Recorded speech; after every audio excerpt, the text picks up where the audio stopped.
И Коста хора, днеска ще проби и тази фантичка. Фанта с ягода. с ягода. Ние сме го отворили да го опитаме, защото...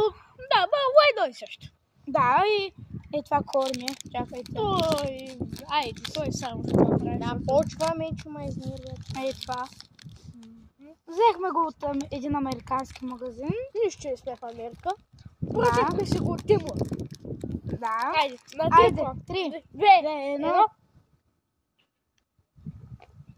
Има вкусна газирана ягода. Да.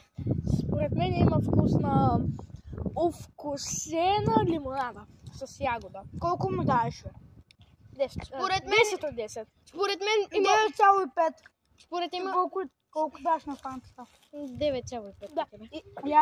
Сега ще опитаме и корнито. Също сега му давам 9,5 заради газировката.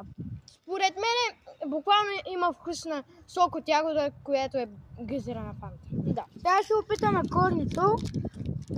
Вижте. Прилича на някакво лайдо с себенца за кокошки. Как е? Да, корни като корни с шоколад. Май най-съща. Това беше за сега хора. Чао! Чао хора! Чао!